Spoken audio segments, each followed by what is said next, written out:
Game 3. And now as we enter picks and bans, a lot of things remaining the same. LeBlanc, Elise, H2K happy to keep the same bans from last game despite the lack of success that they found. J4 banned out from Fnatic as well. Very similar so far. No Kalista ban. That is the one change. We've seen Kalista banned on red side in every single game. It is being left open, and this might be Fnatic saying, you know what, Nuclear?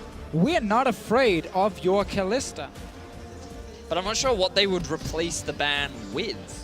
They could still just ban it and actually trying to see if H2K maybe are afraid that actually being left open and they have to trade their Tristana for Kalista. They're banning this Tristana, basically yelling to Fnatic across the stage saying, you should ban Kalista now. Hey, you want to play Kalista Xayah? Bring it.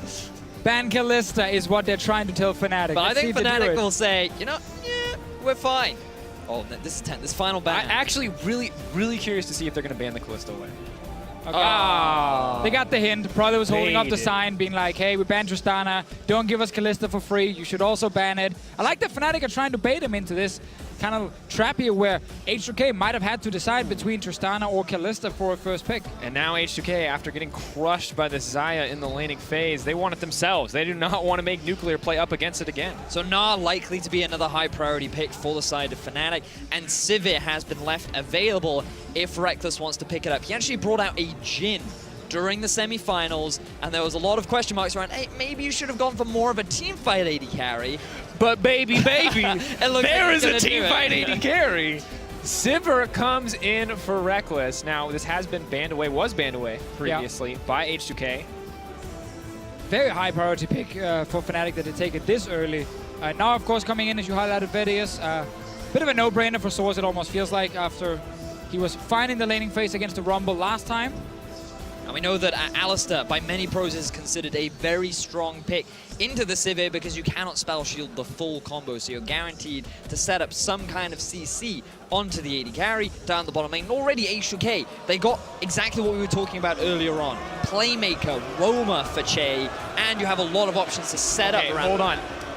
No. Stop, it's a hover. It's a counter pick to Gnar! It is a counter pick to Gnar, technically. But see, all of Paris was baited too, Vedius. It's not just me. They got excited. But I do like what we're seeing here from the H2K camp. I like that Che is now on Alistar, this playmaking support you talked about. You want him to be able to roam freely and leave the lane. But unfortunately for them, looks like Fnatic may just have an answer. I mean, if it is the Morgana, yeah, it makes it harder for the Alistar to execute his combo, but he can still leave the lane and have a lot of value in a team fight. And there's actually also a lot of play around Morgana's Black Shield. Because if you just Q flashes an Alistar, most of the time Morgana will not land the Black Shield in time, and you can still focus it down then if you are ganking that lane. So there's definitely a lot of mixed opinions about this matchup for the two supports in terms of how fast can Morgana hit the Black Shield and can Alistar just play around it. We'll have to see in-game. I just like the fact that H2K also take away Xayah. It was such a good pick. We said Xayah, Syndra, those were two of the big ones that found a lot of success in the last game, and of course Xayah in the first game for Rekkles in the laning phase. So I like the takeaway. And now Fnatic have the luxury of last pick for either their jungler or their mid laner. They are set up to have a successful jungle mid kind of matchup from this point moving forward. So we have to see what H2K want to do, what they want to take off the table. For now, it is the Cassio. Fnatic banning away the Corki. So mid lane, clearly both teams are aware of everything that we've been discussing. They know it themselves too, that mid lane has been the crux for both of these teams when it comes to finding a win. Wow, they actually banned away the Lucian as well.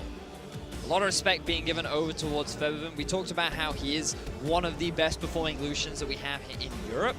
And it is just going to be taken off the board right now. So H2K, they don't have that strong AD mid laner, but there's still a lot of strong mid laners left. The Syndra, we consider it a very strong pick, especially in this series, just setting up your mid laner for success. But the Orianna is available too, and both are likely going to be traded in this series, but there's always that possibility of the Tali. Even after the nerfs, I still think this could come out in this series. H2K actually banning the mid lane Galio, so in case Fnatic does not pick Syndra here, Febivan can grab it for himself, and he won't get counterpicked by Galio in the mid lane. And Fnatic are saving the last pick for Caps.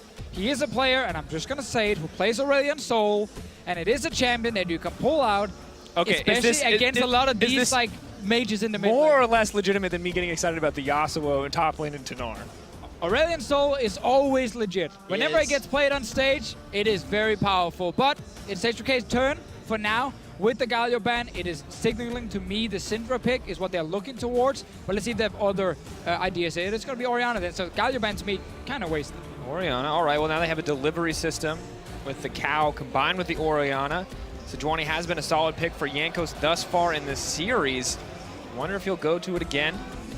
Do it, do it, do it. No.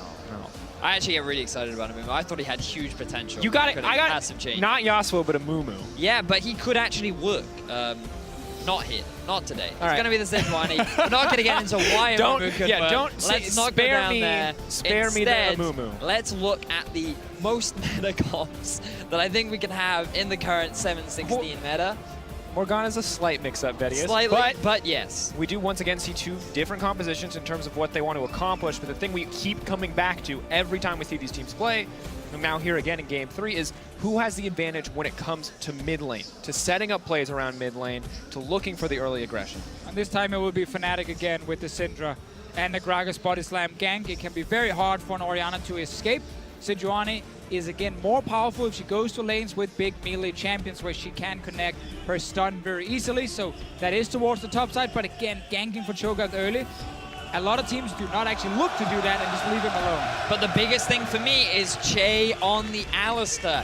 Yes, okay, maybe Fnatic have the 2 versus 2 jungle mid advantage, but I don't know if they have the 3 versus 2, same sort of parameters. I'm excited to see what Che can do and if he can mimic the same sort of game on performance. But this is why Fnatic locked in Morgana to say, you know what?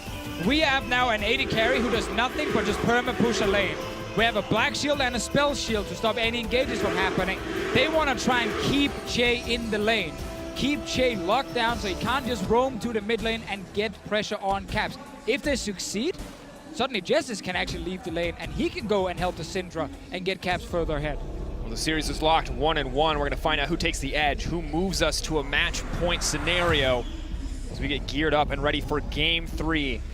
H2K versus Fnatic. Two teams that struggled in the semifinals now showing us so much more here in the third place match. Paris is ready. Hope you're ready at home as well, because ladies and gentlemen, it is time for Game 3.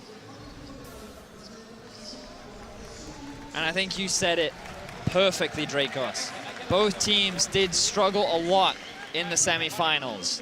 Both teams wanted to demonstrate their skill, their potential here in the third place match. And while this series doesn't mean a huge amount, it can mean a lot for morale, confidence, going into the gauntlet that will determine our final seed for Worlds. And talking about the gauntlet, Fnatic will be the final boss in the gauntlet no matter what happens today, because they've got more points in the summer split compared to Unicorns of Love.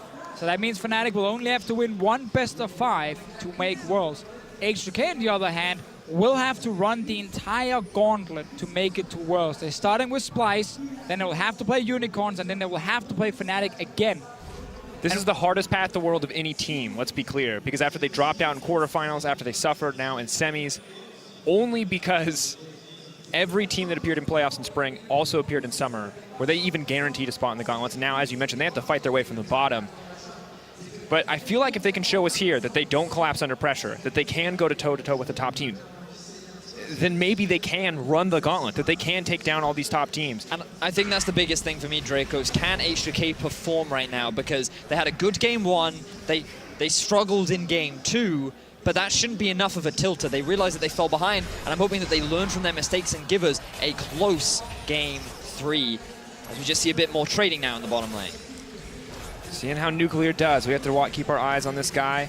Wonder exactly what his plans are going to be. Now with the Xayah in his control, we have to hope for a better laning phase. But once again, as bot lane trading happens, mostly it's been the CS advantages coming out. It's the mid lane where the majority of the action has occurred. Right now it is Febiven in control of the push. Which is why we are looking at both junglers again and seeing, will they go to mid lane early? It is easier for Caps to set up a gank with Broxah than for Febiven to set up a gank with Sejuani here. Both mid laners picking Cleanse as well, expecting a lot of stuff to happen around the lane. And also for the late game, if you get hit by Sejuani ulti as a squishy mid laner, you most likely die. And I really want to bring attention to that side boot you can see from Broxah. The difference in his jungle proximity from game 1 to game 2 is immense. He was so much more involved in the early game, setting up his laners for success. And that was a large part as to why Fnatic were able to win that game. But now Broxah, he's got his eyes on the top lane. Level 3, switching it up. buff. Spicy, he's not going mid lane. For more. Cho'Gath with no escapes. That was a letdown. Okay, he has the same escape every champion has, which is he can walk away. Not quite the gank that they wanted, but Brock's at least looking for the early attention. Does mean that Gnar now feels a little more comfortable pushing in. I'm actually just surprised he did not go straight towards mid lane. Like, this early on, it's hard to have everything fully warded. Oh, have a pulverize. Reckless takes a lot of damage. Chain Nuclear starting to get more aggressive. Sejuani with Jankos here, I mean Jankos with Sejuani, is currently... Careful now, Jankos, because you don't have your mid laner there out here. He's just going to deny the blast cone. It's the high five again. Every game, guys. It's like they're building their own sort of ritual handshake thing that every time they go into the jungle, now they're just going to use this as an opportunity to get a bit more vision control around the bottom side of the map. You can see Chain moving up to help Jankos as he tries to set up for that invade. Just wondering. Vision on both junglers, nullifying a lot of the early advantages, wondering where the first real source of action is going to come from, because we've seen a lot of individual plays besides so much of the advantages in the early game. Early Black Shield, though, means that for the next 20 seconds, Che is going to be pretty comfortable to look to force something. I don't want to talk about Jesus on Morgana here, because he played it in the semifinal. He went Thunderlord as his keystone. He put skills in his W in the laning phase, and he tried to be a bit of a lane bully Morgana, which is not very successful, and I've actually not really seen any other players do it. He went away from that in this game. He's going for Stoneborn Pact here, so if he lands CC, he will apply a debuff called the Earth and Rune, and when someone hits that champion, they will get healed by it. Meaning, when Jesus builds an Ardent Sensor, it's very easy for the people of Fnatic here to just hit these targets he's CCing and get the Ardent Sensor proc.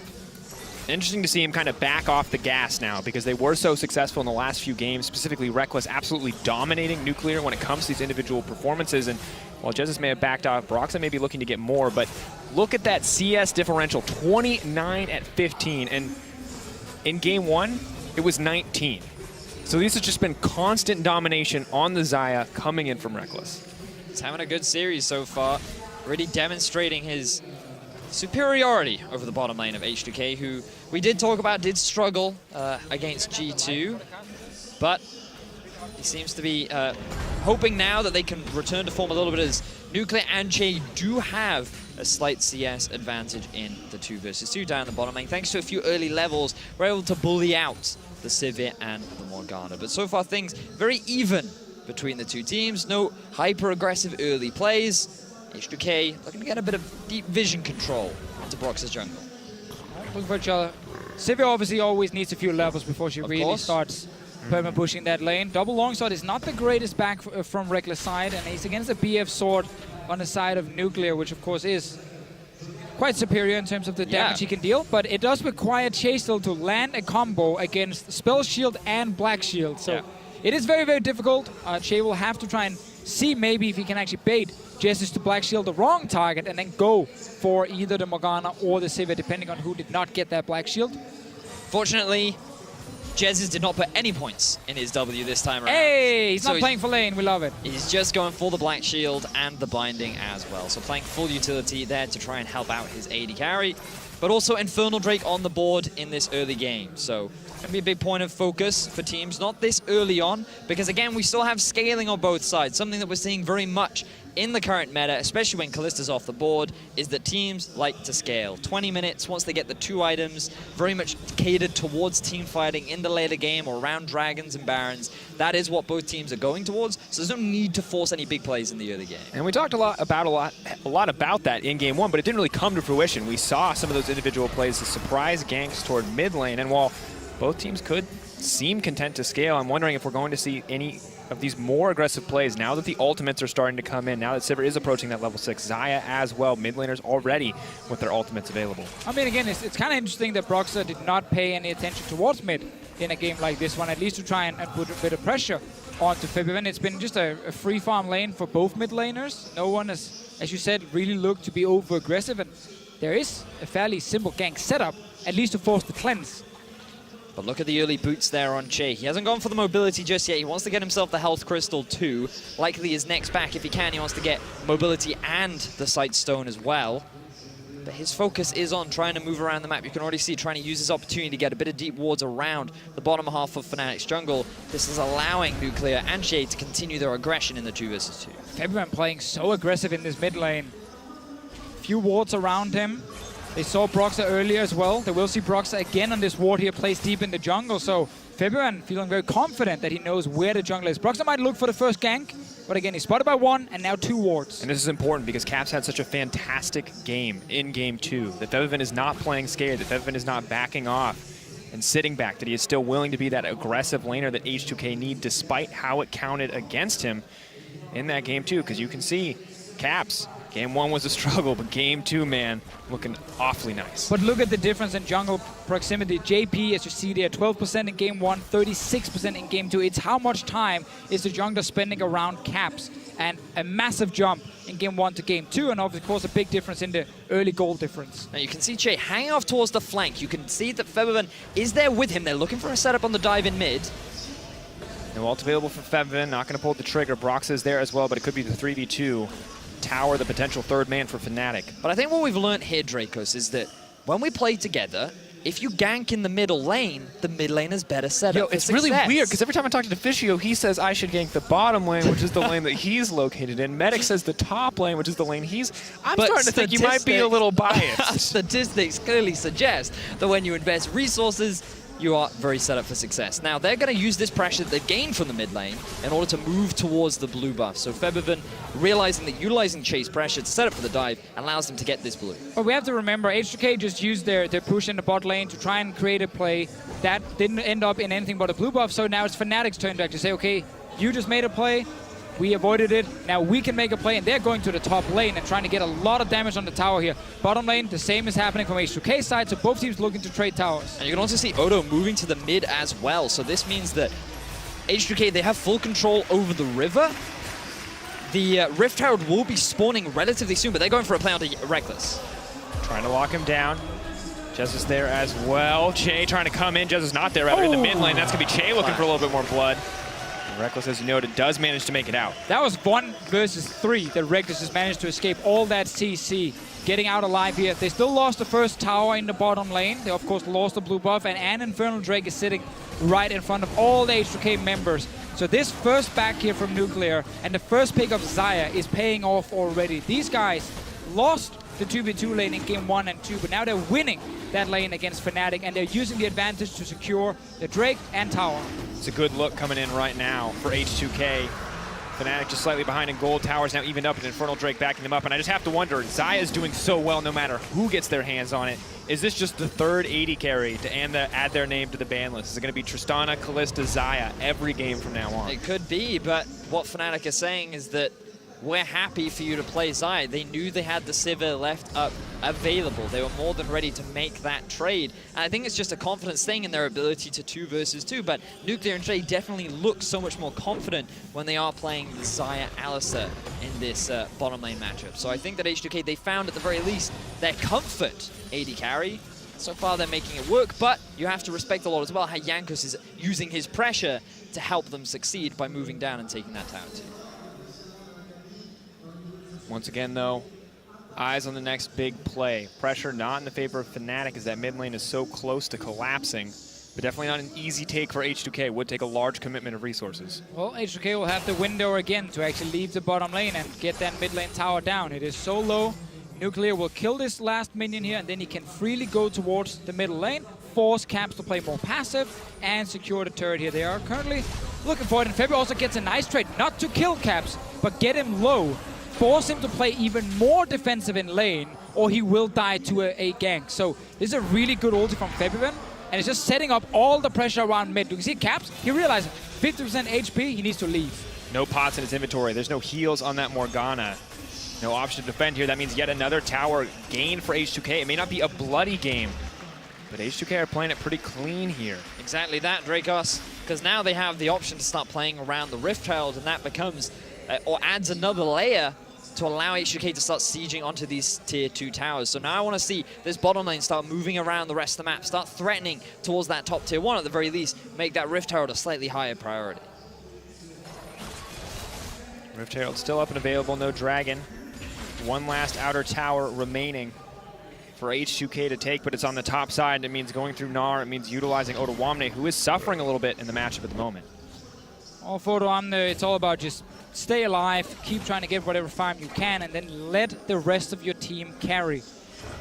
When you're sending Xayah bot lane again on H2K's side, it enables the Alistar to roam because there are constantly 2 lanes being pushed, bot lane and mid lane. Alistar can go into that jungle and hover around mid if he wants to, or he can just go to the top side and say, you know what, Gnar, I'm going to force you back now. Moby Boots is already there from Che. He is so active on the map, and now he's actually teaming up with Jankos. And this is exactly what we wanted to see from them. H2K looks so much more confident when Jankos has that additional engage alongside him, and it looks like they're going for a play up top. Mega Gnar coming in for Soaz, can make it much harder for him to escape. Has a lot of CC in the kit, but it may not be enough. They're moving forward. They're looking for a little bit more. The chain CC hasn't even gotten to use a single ability. Silence. Finally, he's going to get a leap out. Throws Big Ben at him, but I think it's going to be too little, too late. Nom, nom, nom. Odoamne not even going to need it. Yanko's going to take the kill. Perfect death squad from H2K. There is no vision from Fnatic in the top half of the river. They already wanted to make this play around Rift Herald, and they decided to pick up a kill as extra. Way too much CC for Soaz to deal with, and they're able to get first blood in game 3. And the only thing Fnatic can do now is try and get the bot lane tier 1 tower because they have no drakes they can take.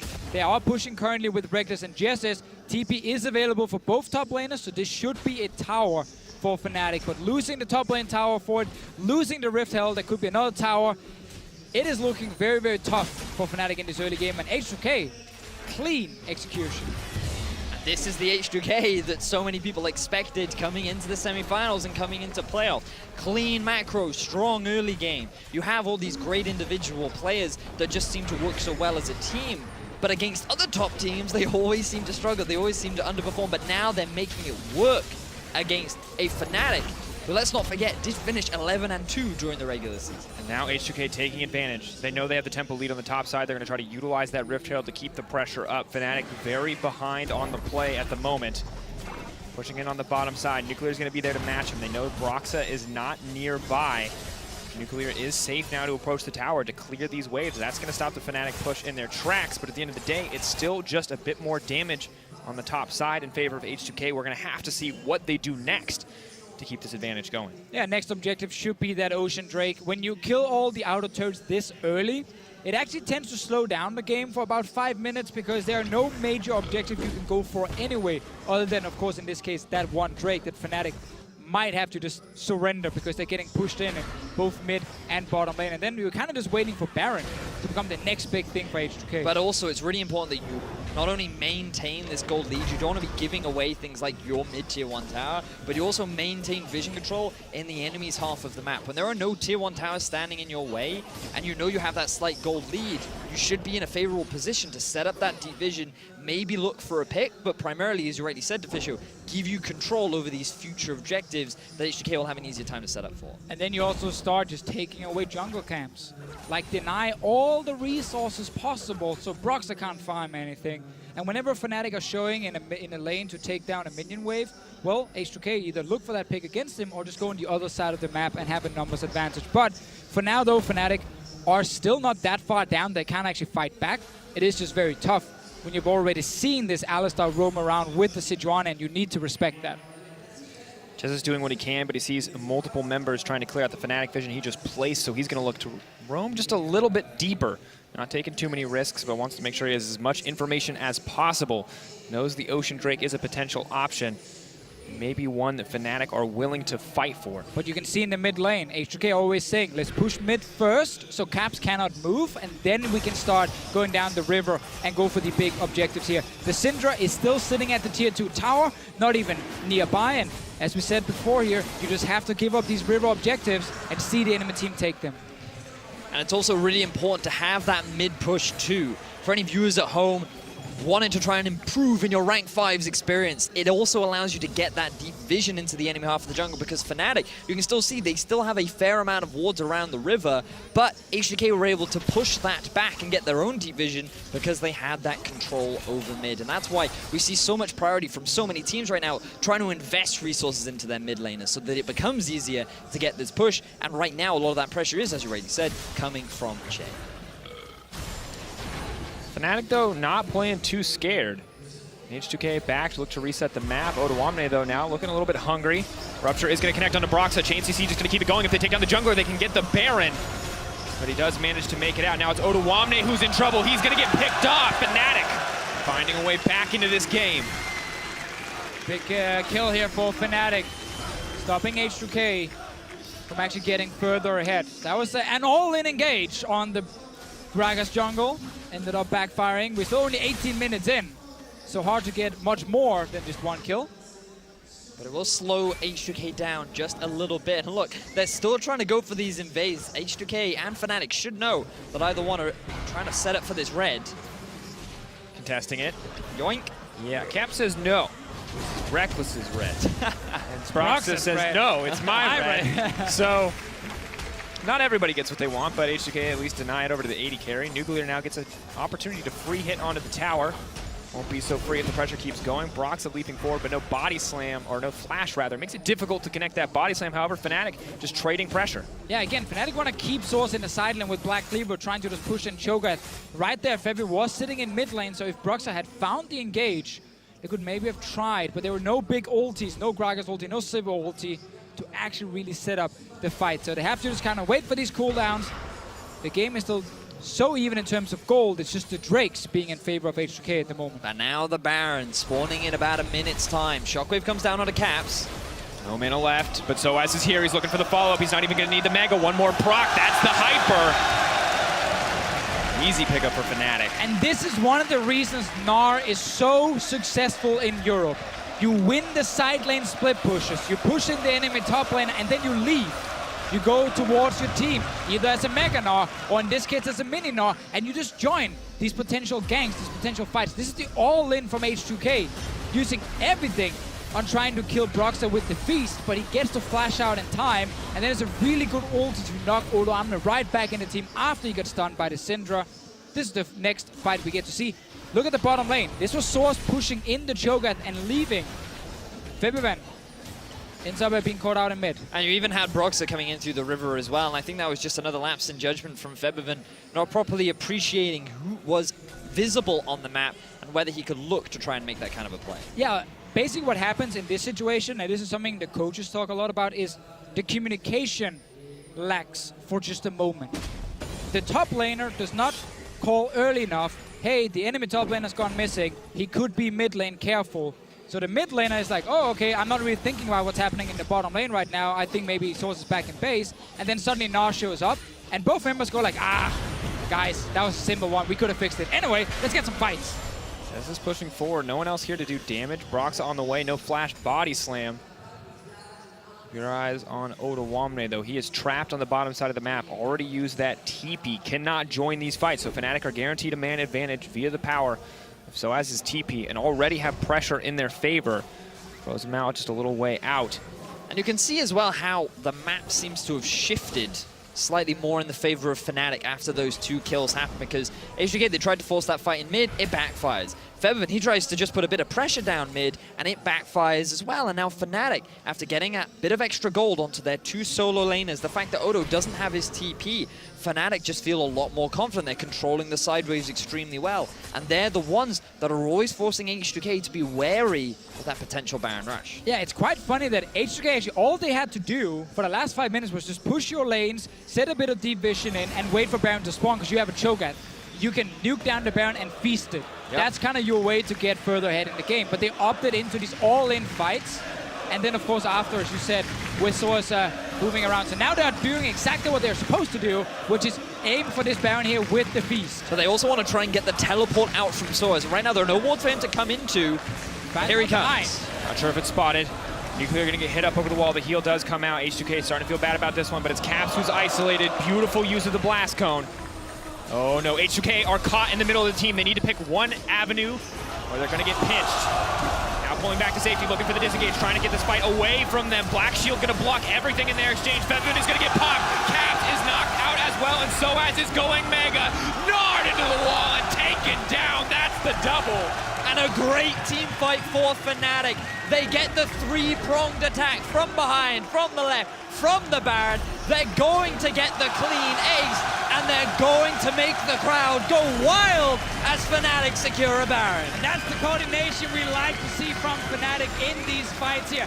Multiple members coming from multiple flanks, and then it's Broxah on the Gragas with the body slam flash engage. He did not do that in the semifinal. He never set up the team for success in team fights, but this time he did. Soaz joins in right after, and Caps also. With this Syndra, 2 games in a row, being so hard to play against. And I feel like Caps just did so much work in that fight because he drew their attention. He used the blast cone beautifully. And here, H2K needs to stay together and just go towards the Syndra. But when they start walking down towards Soaz, they allow Caps back into the fight. They allow the rest of Fnatic to come in, and look at Broxah. And yet again, you can see the knock-up into the follow, allowing them to get onto the backline. The shockwave just isn't there. Caps is not threatened at all, so he flashes into the fight and shuts down Febiven. And then there's only Soaz and Nuclear left to fight against each other, and Soaz comes out ahead every time. Yeah, the only thing that was important here between the two teams was the actual fight, nothing else. So when H2K do not chase the Syndra... Soaz? Actually, let's see. Houdini? Is that you? Are you gonna make? No, you're gonna die. All right, well, goodbye, Soaz. That's a classic Fnatic moment, boys. But they used a lot of ultimates to get him down. They used the ulti from Febiven and from Yanko, so big engage tools are unavailable. And this should give Fnatic the freedom to continue to push, but they still have 2.5 minutes left. But it's 4v5 though, so Fnatic will have to respect the fact that H2K are still staying around. Febiven though is in the bottom lane at the moment, so he's not actually stopping Fnatic. He's going for a tower push on his own. He could have just gone mid right there and they would have stopped Fnatic from doing anything. Maybe not confident, and for good reason. Oh, if Leandries could actually kill someone. Ottawamne is going to get knocked down. They don't even care. Fnatic are going to take the 4v4, knowing they have the advantage. Febiven, what are you doing? You're going to grab a tower. Get the tower. But it doesn't matter. You're going to lose 2 back in exchange. Fnatic are just going to keep the pressure up. And they can look towards that inhibitor as well because Odo is down. Nuclear, he's going to get some of his health back. But again, ultis are unavailable for H2K. I think it's going to be difficult for them to force a fight onto Fnatic. Moving in, looking for a little bit more. Fnatic, they want to break the base wide open, but H2K, this is the most pressure they've had on them this series. They lost game 2 pretty decisively, but here, the decision-making is starting to falter. So the play they're trying to pull off in the bottom lane, we actually first get the replay of a lot of Syndra damage when she is pretty fed. Nice ulti from Nuclear though to stay alive, but Ottawamne, of course, can't really get out after this. But the play we saw just before here against the Gnar, it's something we've seen quite a lot of. When you lose Baron, they all group as 5 and they try and go to an unexpected lane and kill one member to then delay the Baron push from happening. But obviously then after you kill that member, you gotta go 5 together to stop the 4. Otherwise, you actually didn't get an advantage and they will still push it down. So Fnatic get a few more towers for themselves. Gold lead extends once again, 41.7 to 48.1. Healthy lead for Fnatic. May not have the Infernal, but aren't going to need it with a lead like that. Unless this game continues for another 20, 30 minutes. Reckless feeling pretty comfortable in that side lane as the Giant Slayer, as well as 2 crit items built, working towards that Infinity Edge. Caps, really the man you have to keep your eyes on once again. Similar to game 2, he is an absolute nightmare to go up against, and even Cho'Gath isn't looking too tanky in the face of all that penetration. Only now are H2K starting to get those magic resistance items. You can see that nothing major has even been completed, so Caps, he just shreds through the front line of H2K, but he's found multiple times the back line as another stun lands onto Nuclear. H2K, they just have to stall this game out as long as possible. Similar situation to game 2. The true late game is what H2K need to get to because they still have that big wombo combo team fight available to them. But Fnatic, they're not allowing them. They're just splitting them up across the map, never giving them that opportunity to find that full 5v5. Fnatic, excellent game so far. One or two small mistakes. Soaz caught out on his lonesome, but the team recovering well, punishing H2K. Some questionable decision making. It's been a game where Fnatic have executed some really good team fights. The one around the Baron where technically both teams were even. H2K ended up getting flanked from every single angle possible in that jungle, and Fnatic find the engage they needed. That was really the big one to put them far ahead in the game here, securing Baron after. Currently, with all the outer turrets gone, only needs the base, and it can be difficult to push all the way in, so typically waiting for another Baron to spawn is acceptable, and play around that one. That's going to be the catalyst. That's going to be the arena, Deficio, when the team maybe looks to force another fight. H2K, though, despite their gold deficit, not looking too out quite yet. Although it may just be the case now. Odoamne gonna have to run for his right. Righteous Glory is coming in. Alistair using the ultimate to try to disengage, to try and buy time, hoping to be the only member of his team to fall. Chase still alive, is gonna drop. Soaz, you cannot run away from a mini Gnar, but Jankos is there to back the team up. Meanwhile, it's Nuclear pushing on the side lane. Fnatic are pushing in for more. They want the inhibitor, and there is not enough members here to stop them, but the shockwave onto Reckless. And the creep wave will delay the push. That's the important one. He killed the entire wave, a big one that was built up there for Fnatic, so they can't actually take down the tower instantly. 10 seconds on Shade, then he's alive. Nuclear has now joined the team after the big wave was pushed in the bottom lane. So Fnatic should reset, push out the lanes once again, get your control wards, set up for that Baron that's spawning in 1 minute and 20 seconds. So the play ended up working out for H2K, but it was very risky. Again, H2K sends someone off to the side lane, allowing Fnatic this opportunity to force a fight. And you think that this is when they're going to break into the base, but Featherven is able to save the day. So now, with the Baron spawning in about a minute, it's a big opportunity for them to set up, but H2K, they were just trying to get some vision around the jungle. They knew that the Xayah was in the bottom lane, and they just did not respect Fnatic. Oh, high chance they thought Fnatic had gone back to base and just reset the entire map, and then suddenly they get surprised by the engage. Luckily for them, they only lose one member, and Featherven then with the ulti to kill this massive wave.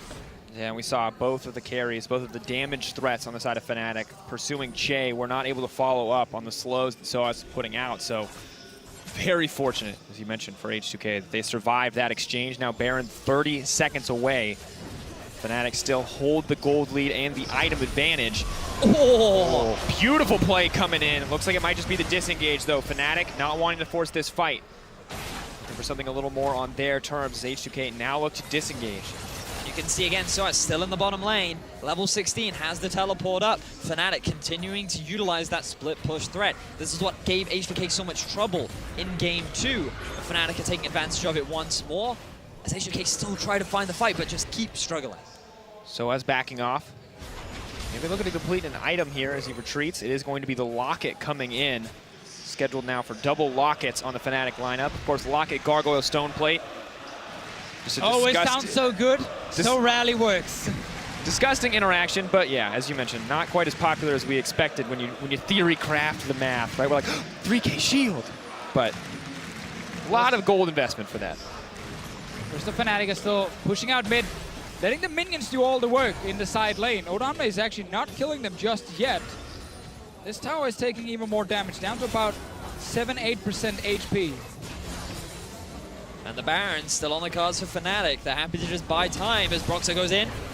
Going to lay down a little bit of damage. Both teams poking at each other. That's the first source of CC. Reckless going to burn on the hunt. Odoamne is in trouble. Gargoyle Stoneplate does come out, but so does the ultimate from Caps. Rupture is going to connect. Soaz moving in!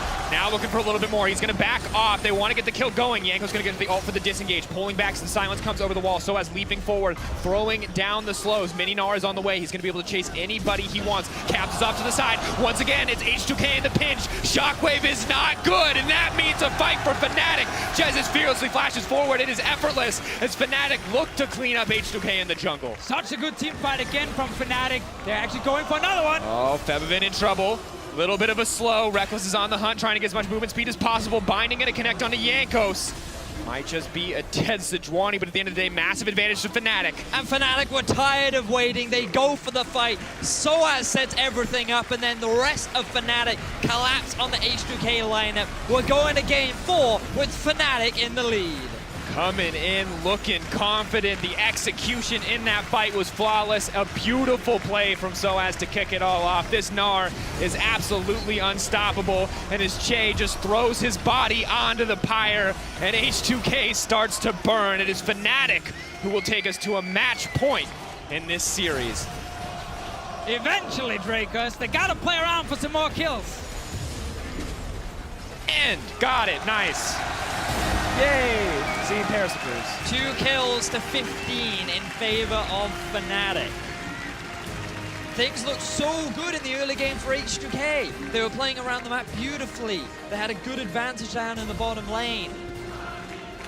Everything just looked good, and then just a few bad setups. They tried one play in the mid, and then Febiven died as well. And then after that, Fnatic, they just took re-control of the game. The momentum was in their favor.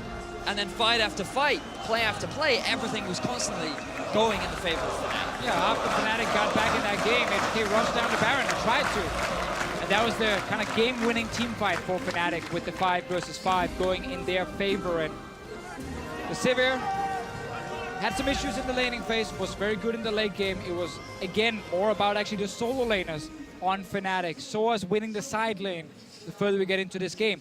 And Cap's Syndra showing up big time. Galio was banned by H2K. They could have just taken the Syndra on their own, unless they were so afraid of some counterpick from Caps. There was otherwise no reason to not just grab the Syndra.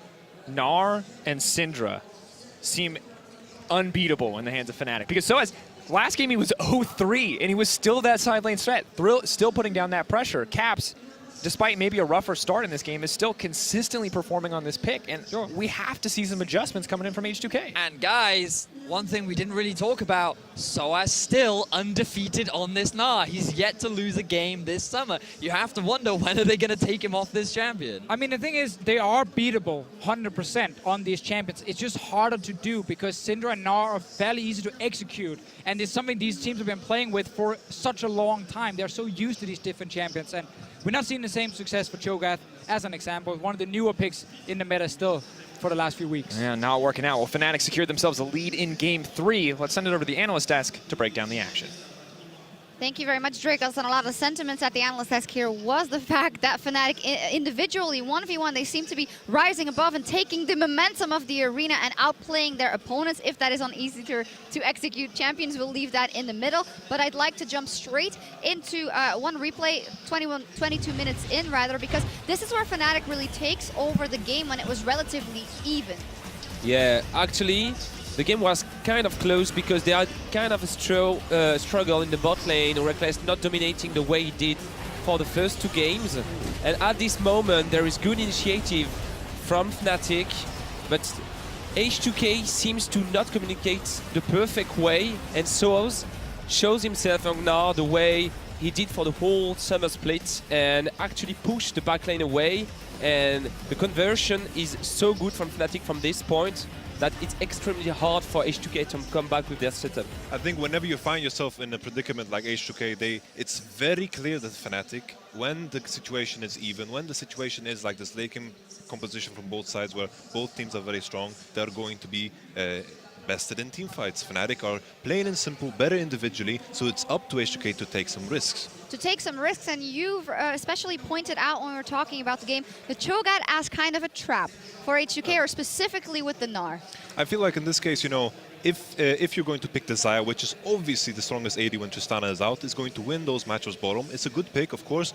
Fnatic is picking up the Gnar. They're adapting something from the Misfits book. They also picked the Gnar blind pick. It seems like Europe doesn't know how to deal with Gnar in top lane. The way other regions do it is the Jace, and that is where the risk comes in, right? Jace as a pick, of course, it might end up in a situation where you lose the early game and you're going to be useless for a very long time until you reach 5 items. But H2K are in a situation where they need to take that risk. There is something, if I have to make a diagnostic of what Fnatic did wrong in the semi-final, was not to put Soaz on a pick he can carry on. And for instance, the last game where Reckless went into Jhin, where he could have been on Sivir, which he did in this game, showed that Fnatic understood their mistake, fixed it, and now they are actually, I think, a huge step ahead of H2K in terms of understanding their win condition, and they're trying to to apply diverse situation where they can put pressure on H2K, where H2K seems to struggle just putting a simple plan in work. Actually. In working, yeah, because we saw from that first fight on that H2K really didn't have a lot of means to get back into the game. We're going to take a look at another replay where Fnatic, they win another fight out in the mid lane, and well, Soaz is just going to tease them a little bit, but then going to have a great engage by Broxa, which also was a difference compared to what we saw in the semi-finals. Yeah, Broxa's on point. I think also this teamfight shows the problem with Cho'Gath. He walks in, gets kited, and also it's so hard to catch anyone. And then after that, the re-engage comes, Cho'Gath is completely out of position. Now has a flash, so at no point Shay should be actually knocking anyone back but the Gnar, because it's the biggest threat at this point in the team fight. And then everybody used the summoners, so Broxa can free engage, Capson is on the side, and everybody's actually catched, and no one can escape the severe rebounds. So then, like, it's 3 DPS for Reckless at this point. Like when I want to elaborate on the point where Cho'Gath, I feel like is a trap, especially in Europe. We see that people that have success with Cho'Gath are the patient top laners. You have to be very, very patient with Cho'Gath. You don't have to walk in. You're supposed to just wait. When the enemy team commits, you press down your Q. When you land your abilities, then Cho'Gath is amazing. He has this unlimited potential, very low cooldown on his spells, a lot of CC. You need to just be patient. No one ever is. He gets kited by the Gnar, and he's going to be in a rough situation. Yeah, and you also have to ask yourself the question, if you can't be patient, it's not the way you can play. Just try a different pick, obviously. So that's what I want to focus on now when we go into match point for Fnatic. And the only chance for H2K to get back into this game, they pick blue side for that match point. So what adaptations would you like to see come in, Tabati? I would like to see H2K going on a draft where the win conditions are maybe a little bit more obvious, but a little bit more easy to get. They are playing good drafts, but very hard to actually apply, and it's not their own style. So just get back into their comfort zone and try to win the lane a little bit more than trying to do very tactical things that they don't seem to be good at today.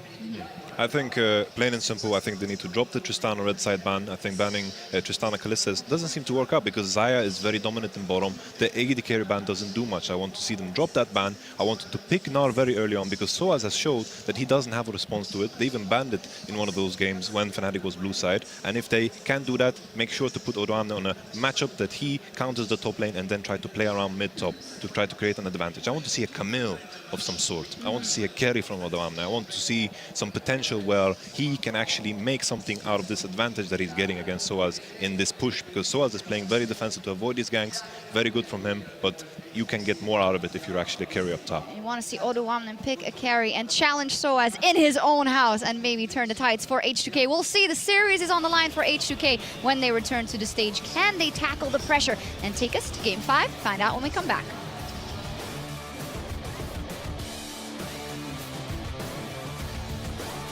We get geared up and ready for